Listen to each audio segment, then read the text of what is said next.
I couldn't sleep that night. I just lay there staring at the ceiling thinking, why am I doing this? What am I putting myself through this for? To prove what? So that Zach says, well, I guess you're not completely useless? Number. That's not enough. That's too small. I don't want to build a business out of spite. I want to build it out of respect for myself. I woke up the next morning feeling like I was in a different body. No more winging it. No more maybe I'll try one more jar. Now I had a plan. I wasn't making candles. I was building a brand. I went to the library. Yes, the library, not Google. It smelled like old books and coffee. I checked out everything I could find on marketing, branding, visual identity, buyer psychology. Sounds dramatic? I didn't care. I absorbed it all like a sponge. I realized business isn't about the product, it's about emotion. Candles don't sell scent. They sell a feeling. Calm, warmth, a sense of home, a belief in yourself. So I wasn't making just lavender. I was making recovery after the war. Not a coffee-scented candle, but the awakening that comes after victory. A week later, I found a freelance designer. I spent half of my unemployment savings in a logo and a color palette. People said, "Are you crazy? It's just candles." And I said, "Number, it's just the beginning." Next came the packaging. I wanted people to receive not just a box but a gift, even if they'd ordered it for themselves. I made the first 100 packages by handcraft paper, wax seal, and a little card with a quote from Epictetus. My favorite one: "You don't choose your circumstances, but you choose who you are within them." Instagram became my storefront. I showed my face in stories for the first time. My hands were shaking. "Hi, I'm Emily, and I make candles that help you not give up." The first reels? 800 views. The second, 300. The third, 14,000. In the comments, people wrote, "You have no idea how much I needed this. Where were you 6 months ago? I didn't know how to sell. But I knew how to feel." And that, really, is what matters most. 2 months in, I realized I couldn't do it alone anymore. Orders were increasing, my hands ached from pouring wax, the packaging took up my whole floor. I posted on Instagram, "Looking for help. I can't pay much yet, but I promise you'll be part of something real." A girl named Tamika replied. She was 22. She dreamed of starting her own business one day. We packed candles together while listening to podcasts and talked about dreams. She said, "Your eyes light up when you do this. Do you really love it?" And I'd say, "I just don't want to live in the dark anymore." That was the inspiration phase. I was still far from stability. Orders got returned, taxes piled up. The website crashed, shipments got delayed. Tamika's laptop broke. I bought her a new one, even though it put me in the red. But even on the worst days, I told myself, this isn't about him, this is about me. I'm not doing this to prove, I'm doing this to build. It wasn't about revenge. It was about restoration. About claiming my space, my light, my strength. One day while I was knee-deep in boxes, wax on my sleeves, eyes tired, Tamika turned to me and said, "You know, Em, you're not selling candles. You're selling people the feeling that they can live differently." And in that moment, I realized that's exactly why I started. My name is Emily Carson. I was 32 then. I lived in Portland, Oregon, a city where people believe in organic food, biking, and mindfulness, or at least pretend to. I worked at a typical marketing agency, the kind where the coffee never runs out, the bosses always smile, but you burn out within 2 years. I lasted 8. Then, in February 2021, right before my birthday, I got an email. "Due to restructuring, your position has been eliminated." No drama, no explanations. Just, "Thanks for everything, Emily. Good luck." I remember standing by the coffee machine in our kitchen. Josh, my boyfriend at the time, was on his laptop and didn't even look up. I said I got laid off. He shrugged and said, "Well, maybe you should go full-time with your candles?" He didn't say it with malice, but you know that half smile like, "Go play with your jars, the grown-ups will work." And I was making candles. At first, just to distract myself from anxiety. Then a friend asked for one. Then a friend of a friend. I opened an Etsy shop, called it Kindle and Bloom, light it up and bloom. It sounded a bit poetic, but I liked it. My first sale? I still remember. A lavender mandarin candle, $18. A buyer from Denver. I jumped around the apartment like I'd won Jeopardy. But it still felt, how to put it, temporary. Not serious. Then came that invitation. A former colleague from the agency wrote, "Emily, we're doing a corporate meetup in Seattle. Zach is renting a loft. The whole team will be there. Come, we miss you."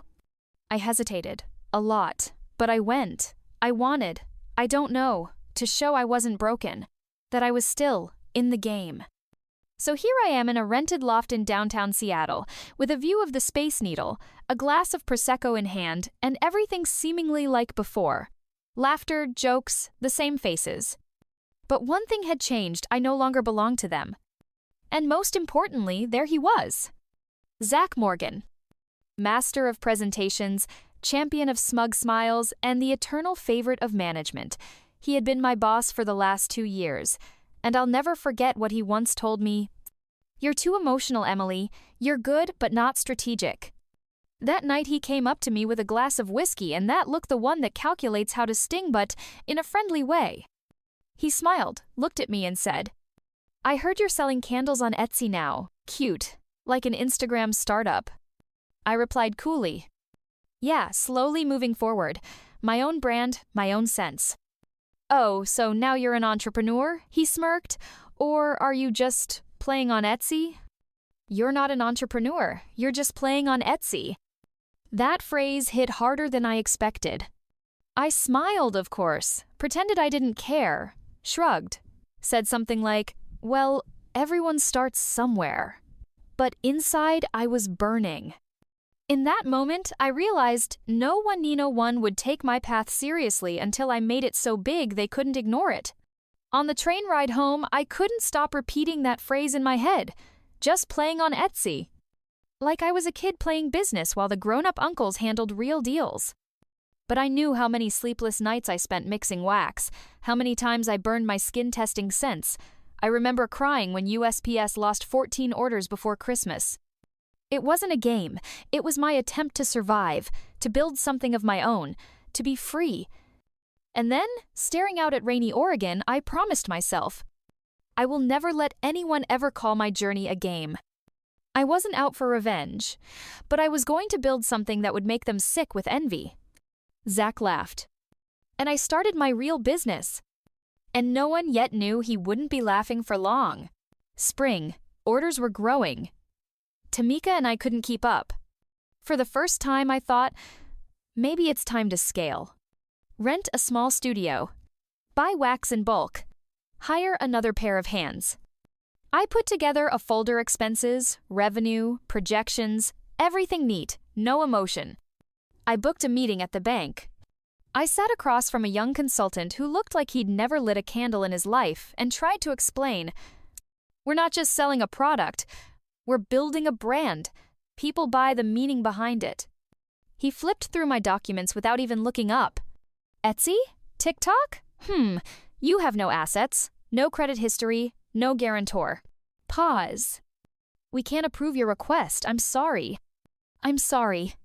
They say it like they've just amputated your show tand, are apologizing just to seem polite. I walked out and sat in my car. And just laughed. That laugh of despair, of release, of, all right, so we'll do it differently.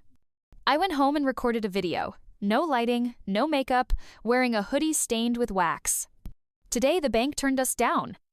Because we don't have an office, no investor, just TikTok, 2 hands, and belief. So I decided we're doing it backwards. No spreadsheets. Just a candle that smells like victory without support. We're calling it "Impossible is not a diagnosis." And if you want to help someone survive out of sheer defiance, buy one. Or just send this to someone who's fighting. I went to bed with 0 expectations, just drained. In the morning, I woke up to my phone buzzing nonstop. 200 messages. 40 payment notifications. TikTok, 300,000 views. The next day, 1,000,000. Comments. I'm buying too. I got rejected from college. You gave me strength. Best candle I've never even smelled. 800 orders. In 1 week. We couldn't keep up. I bought folding bed. We slept at the warehouse with Tamika and her friend. The wax pots ran day and night. Packages never stopped moving. We posted videos of us laughing at 3 a.m., scribbling quotes on boxes, dancing to Lizzo, spilling wax on our socks. People loved it. We weren't just a brand anymore. We were a movement. And then, for the first time ever, I opened my Shopify dashboard and saw actual profit. Not minus rent. Not 1 box left over. Real money. $14,600 net. In 10 days. I sat on the floor, in pajamas, laptop in my lap, just staring at the numbers. It wasn't euphoria. It was peace. You can do it yourself. You're not crazy. This was worth it. Later, I ran into that bank consultant at the grocery store. He was with a girl, wearing a suit, holding coffee and a croissant. He saw me, froze for a second. I was in a hoodie that said, "Impossible is a cent now." He said, "Emily, you made it?" I smiled. Not because of you, but yes. From that moment on, everything changed. Not because things got easier, but because I no longer needed anyone's permission. Business isn't about money. Business is when you stop waiting for someone to say, "Go," and you tell yourself, "Do it." A couple of months had passed since that trip to Seattle.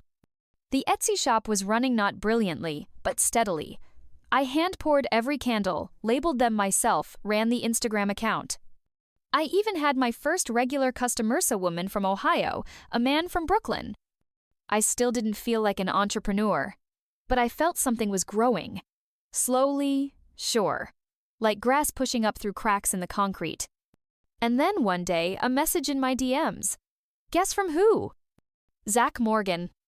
Hey, Em. So listen, we've got this debate going. Is it true you make a candle called Cozy Forest? The guys don't believe it. Bring one to the office, we'll even pay cash. Haha. 3 ha-has. 3. I read it and felt my face burn. Not with joy, with humiliation. It wasn't a request. It was a dig. A joke at my expense. I could have ignored it. I could have blocked him. But instead, I went to the kitchen, picked the most flawless jar, carefully packed a Cozy Forest candle, and wrote a handwritten note. Enjoy the silence you're missing. The next day, I went to their office. It was strange going back to a place where you no longer belong. Same reception desk, same glass doors. Only now I was a guest, holding a little box. I rode the elevator, my whole body trembling inside. He was waiting in a meeting room, a couple of the guys from his team with him. That same smug smirk on his face. On the table, coffee, laptops, and a space for my candle. Finally, he said, so you're a vanilla-scented courier now? Laughter. They chuckled. One of them snapped a photo on his phone. Another sniffed the candle and mockingly said, "Smells like my grandma's bathroom." I stood there, silent. I knew, if I said even one word, my voice would crack. I just placed the candle on the table, turned around, and walked out. At the exit, the office manager, Michelle, caught up with me. She whispered, "Emily, I actually really love what you're doing. I'll buy a set. Just maybe not through the office." I nodded, smiled, and walked through springtime Portland with empty hands but a full heart. That was the turning point. I didn't cry, I didn't scream. But in my mind, a sentence formed like a hammer striking metal. So you're a vanilla-scented courier now? That wasn't just mockery, it was a challenge. He didn't see me as competition, or an equal, or even that girl from Etsy. He saw nothing. And it was in that moment, not the day I got laid off, not after my first sale then, that something was born inside me. A purpose. I was no longer making candles just to sell them. I was building a brand, a name, a story. So that one day, he would walk into my office and realize he wasn't sitting across from the Etsy girl, but from the woman who could buy his company. This wasn't about revenge. It was calm, crystal clear determination.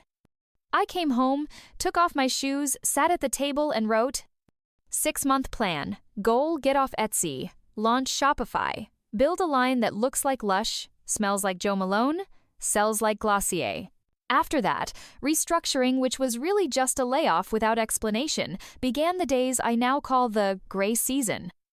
You know, that state when you don't even need an alarm clock because you have nowhere to go. When breakfast is just coffee because your appetite left with the last email from HR. I wasn't planning to start a candle business right away. I wasn't planning to start anything at all. I just sat. Stared out the window, stared at the wall, watched Josh work on his computer, and felt more and more like a nobody. I remember once telling him, I feel like I'm disappearing. And he replied, it's just a phase. You'll get through it. And then one evening, when it was completely dark inside me, I just lit a candle. Lavender scent. A plain one from the nearest supermarket. I watched it burn and thought, maybe I can make one like this. Or better. The next day I went to a craft store and bought everything I needed. Wax, wicks, jars. I didn't have a business plan, just the desire to feel like I controlled something. The first candle was terrible. The scent was too strong, the wick too short. The jar cracked when it cooled. But when I lit it, I felt alive, like I had created something, even if tiny, even if useless to anyone, but mine. That's how my therapy began. I made candles when I felt anxious. I mixed wax, listened to podcasts about small business, and wrote down scents. Warm forest, cozy room, sunny Tuesday. It sounds silly, I know, but in those names was my world, a world where I didn't feel thrown away. I created a shop on Etsy, took pictures of the candles on the balcony, on an old wooden table. I wrote the names by hand with a marker. The first month I got 2 orders, one from a friend, the other I still don't know where it came from. I jumped for joy, Josh said. Living profitably, $1 a day. There were returns, there were complaints. Someone wrote, the scent is too strong, more like a motel air freshener. I cried, then went to the kitchen and made another candle. People around me looked at me with pity.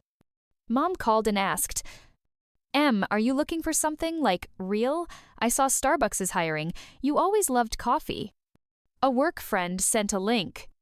10 jobs you can learn online in 30 days. I thanked her, but didn't open it. Everyone acted like I was just lost, like the candles were a way to escape reality. But for me, that was reality. Simple, tiny, but real. They didn't understand that in that little jar of wax, for the first time in a long time, I felt like I could do something. That I was more than just a name on a layoff list. That I had hands, a mind, and maybe hope. And you know what's the strangest? When you're down, even the closest start talking down to you. Like your worth is measured by the number of Zoom calls on your calendar. Like until you make $5,000 a month, you're just temporarily out of the game. And I just stayed silent, wiped wax off the table, and kept making candles. One after another. Not for money, not for likes.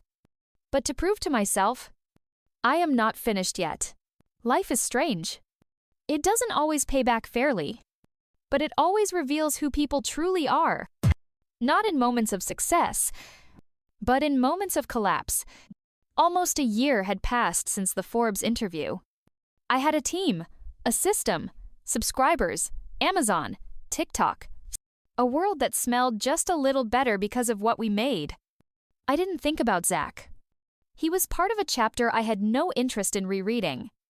Then one, an official letter. Through a lawyer? The company Flamelight is now up for sale. You are being considered as a strategic potential buyer. I read it 3 times. Flamelight, Zach's company. The one I was once told I couldn't handle. The one I was never invited into because I was just a small business. I didn't smile. At first, there was only silence. Then interest. The kind a surgeon feels when looking at a diagnosis that could have been prevented but wasn't. I started digging. What happened? Simple. Zach still thought business was about selling beautifully. But he forgot that the product has to mean something. That a team isn't made of subordinates, but of people who look in the same direction. That the market isn't noise, it's a conversation. One of Flamelight's suppliers was caught using fake ingredients, cheap synthetic oils from Asia instead of the promised organics. Customers began to complain. Allergies, headaches, harsh chemical smell. Zach, instead of owning the problem, chose denial. It's not our fault. It's a smear campaign. We're conducting an internal review. But in the internet age, truth doesn't wait for a press release. Cuts followed. First marketing, then logistics. Then longtime staff people who had been there since day one. The team collapsed from the inside. Investors called. He didn't answer. PR resigned. HR walked out. All that was left were the lawyers and accountants. A former employee published a Medium article with screenshots of conversations with Zach. Cold, cynical, void of empathy. Consumers are dumb. All they care about is a pretty box. Organic is for broke hippies. Money is what matters. It went viral. The same TikTok that once applauded him now laughed at him. 3 months later, Flamelight was officially listed for sale. Reason: operational losses, customer trust erosion, reputational collapse. I sat at my desk, tea in hand. In front of me a file with the sale report. The asking price? 4 times lower than it had been 2 years ago. Everything I once couldn't handle was now mine for a single wire transfer. And I said out loud, "You didn't lose, Zach. You just never understood what game you were playing. You played the game of ego, status, and shiny surfaces. I played the game of meaning, trust, and earned truth. And when the storm came, your storefront shattered. My candle kept burning. When everything started going well, I naively thought, it's only going to be up from here." Month after month, we grew. We expanded the line. Candles called confidence. Your space. Forget who underestimated you. Thousands of reviews, sales consistently in the black. Local Style magazine put us on the cover with the headline, "A scent that didn't bend to the world." And then an email. Just a standard business message. Name: Graham M. Harding. Investor representing a fund. He wrote with the politeness of an MBA and the chill of ice water. Your project has attracted interest from several of our partners. We'd like to discuss a potential investment and strategic collaboration. Your story is inspiring. I spent the night reading everything I could about him. Yes, a real investor, had worked with fashion brands, funded wellness startups. Everything looked legit. We met, Soho office, coffee in unbranded cups, leather chairs, pitch deck on the screen. He said, "You've had a brilliant start, but now it's time to scale. Otherwise, the trend will fade. We're offering to buy 40% of your company for $250,000. I looked at him. He smiled, as if the yes was already in the bag. But something felt off. The words were right, the numbers attractive. But the feeling? Sticky. The next day, I called a friend of mine. He's a lawyer. I gave him the fund's name, the contract, Graham's info. He called back an hour later. You're not going to believe this, but the fund got private capital 6 months ago from Zachary Sloan. My ex, that ex. The one who called my business a craft night with ambition. This wasn't a partnership. It was an elegant theft. Not mockery this time, but a suit, a slideshow, and a smile.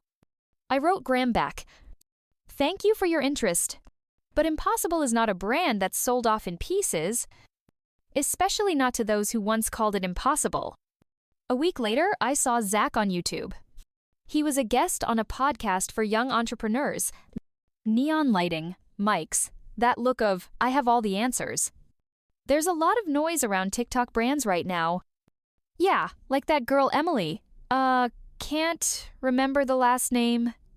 She makes candles, had some viral videos. But it's a short-term success, no logistics, no systems, no real growth. He spoke like he knew me, like it was all some accident. But as I watched, I realized he wasn't talking about me. He was talking about the Emily he used to know. And that Emily has been gone for a long time. That's when it hit me. Real success isn't just selling. Real success is not letting yourself be sold. And while he tries to buy my path with money, I'm building an empire that doesn't need his permission. After the whole Zach and the partnership situation, I didn't get angry. I didn't waste energy on revenge. I did what Stoics do, what fighters do, what the slightly obsessed do when they're in love with their work. I got back to it. Deeper, quieter, sharper. The first step? A phone call. I called a business coach, a woman named Jerry Anderson. Tough, precise, no, you got this, speeches. Her first words, "I'm not here to admire you. We don't have time for that." We started rebuilding from zero.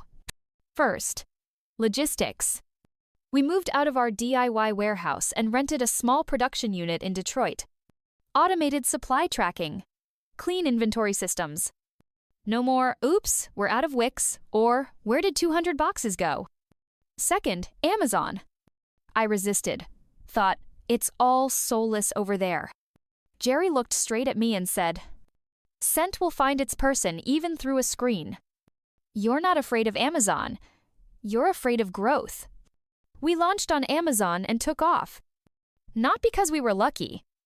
Because every review, every order, every note of scent was real. Then, redesign. Our old logo, a hand-drawn bee, became a minimalist I. Impossible. Intention. Identity. We updated packaging. Added QR codes linking to hidden videos from me. Each candle now felt like a letter, personal, honest. Subscriptions. We launched Scent of the Month. Each month a new formula. A new story. January, calm in the chaos. Lavender, sage, a breath of bergamot. May, you don't have to be strong today. Milk, almond, vanilla, white tea. 12,000 subscribers in 3 months. People waited for our box like a letter from a friend. The team grew. We hired our first 20. Young, relentless. The ones real companies wouldn't hire. Now they had an unreal job but a real purpose. A year later, an email came in. Forbes. A journalist wrote, "We're doing a feature on women who started from zero. Your name is in every other recommendation. Can we interview you?" 2 weeks later, I was sitting in an NPR studio. They didn't ask about packaging or TikTok. They asked about intention, about values, about resilience. I answered simply, "I started this business to prove to myself that I wouldn't break. Now I build it so others can realize the same about themselves." While others talked, I worked. While people discussed me in podcasts, articles, and side rooms, I was writing box copy, testing scent ratios, training new staff. This isn't revenge. This is rebuilding through work. And it's louder than any critique. I didn't decide to buy Flamelight right away. First came the cold math. I laid everything out, the numbers, the broken reputation, the scraps of a customer base, the leftover contracts. And I saw that despite the messum, things could still be saved. The logistics were intact. Some distributors remained. The website well-ranked, ghostly, still breathing. I wasn't out for revenge. I just saw an opportunity. And I took it. To avoid attention, I executed the purchase through a shell company. Standard practice in business. A small holding group out of Colorado. Neutral name. No obvious ties. The deal took 6 weeks. Contracts, signatures, wire transfers, asset handover done. Zach never figured out who was behind it. Then came transfer day. A dusty downtown office in Chicago. Stale motivational quotes still clinging to the walls. Zach showed a pressed shirt, of course. but no longer with that polished certainty. There was a heaviness in his face. He walked into the meeting room and saw me. I was sitting at the table, folder in front of me. No anger, no show, just quiet presence. His eyes darted to the documents, then back to me. Silence. Emily? Hello, Zach. He sat down, wordless. Stared for a few seconds, like trying to decode a bad dream. I didn't smile. I didn't gloat. I simply said, "You laughed. I built. Now you're free. And I'm the owner." He didn't say a word, just lowered his eyes. And in that moment, I didn't see an enemy or a villain. I saw a man who had lost to himself. I didn't say, "Remember when you said." I didn't list off small business, or "you can't handle it," or "no one needs your candles." Because I didn't need to prove anything anymore. He asked, "Why do you want this?"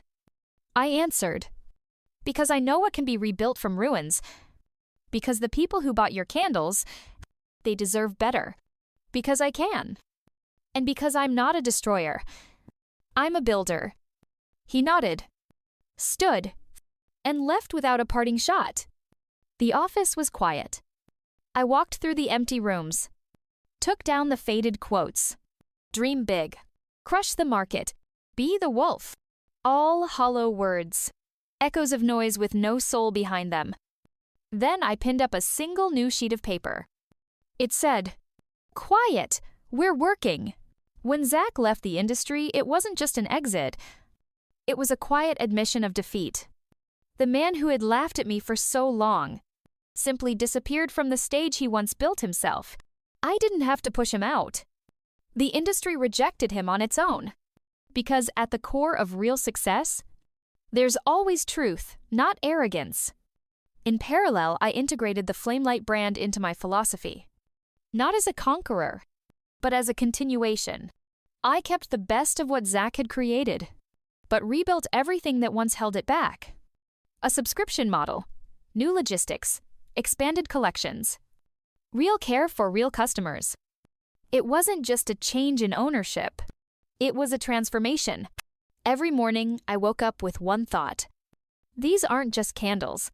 They are symbols of persistence, belief, and courage. And now, at the end of this journey, I sit on the rooftop of our new headquarters. The city stretches out below, its noise and chaos softened by distance.